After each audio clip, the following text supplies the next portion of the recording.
भाभी के हुस्न का क्या कसूर, बस भैया ही जल्दी चल बसे। जब भाभी ने देवर को बेरोजगारी से टूटते देखा तो उसे समझाया कि मर्द बनो। पर किसे पता था कि जोश में आया देवर भाभी का एहसान ऐसे चुकाएगा। भाभी, क्या मैं इसे उधार ले सकता हूं? पागल हो गए हो क्या? मैं तुम्हारी भाभी हूँ। भाभी का गलत समझना लाजमी था। दरअसल लद्दके को भाभी की फिक्र थी कि वो अकेले कमाती है, इसलिए उसने अपना बचा कुचा पैसा भाभी को भेज दिया। तभी भाभी का बिल भरने की वजह से उसे सिस्टम से 10 गुना कैशबैक मिल गया। खुशी के मारे उसने भाभी को गले लगा लिया। उधर उसकी एक्स गर्लफ्रेंड ने किसी और से शादी कर ली और शादी के शगुन के साथ साथ बच्चे के फंक्शन में भी उसे लूट लिया। उसने उसे पूरी तरह निचोड़ कर दिया, कर कंगाल कर दिया था। जब वो प्यार और काम दोनों में सब हार चुका था, तभी अचानक उस पर छप्पर फाड़ कर दौलत बरसी। आशिक मिजाज मर्द से डर नहीं लगता, डर लगता है उस मर्द से जिसके पास सिस्टम हो। जब वो भाभी का एहसान चुकाना चाहता था तो उसे कैशबैक नहीं मिला। पता चला कि एक ही इंसान पर पैसे उड़ाने की लिमिट दिन में बस एक बार है। उसने अपनी लेडी बॉस को टारगेट किया। पर कहते हैं ना, जो आग से खेलेगा वो।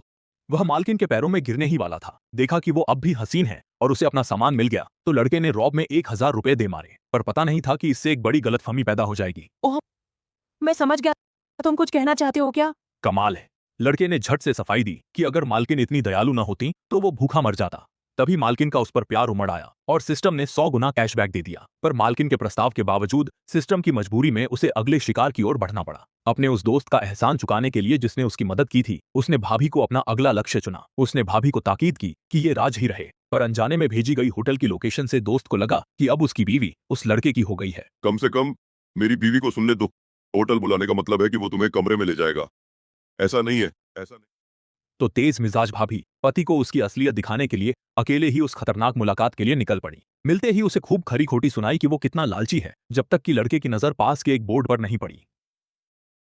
गनीमत थी कि वो बातों का धनी था। बड़ी मशक्कत के बाद गलतफहमी दूर हुई। पर जब भाभी को एक महंगी कार पसंद आई तो स्टाफ उन्हें पति पत्नी समझ बैठा। वो सफाई देता रहा पर कोई फायदा नहीं हुआ। लड़के ने इन अफवाहों की परवाह किए बिना तुरंत पैसे देकर कार खरीद ली। तभी सिस्टम का कैशबैक इनाम मिला, जिससे लड़के के दिन फिर गए। लेकिन बदकिस्मती देखिए, ठीक उसी वक्त जब भाभी उसका एहसान मानते नहीं थक रही थी, उसके दोस्त ने उन्हें गलत समझ लिया। वो फौरन 80 मीटर का हथियार लेकर आ धमका ताकि इस मिलावटी भाईचारे का हमेशा के लिए अंत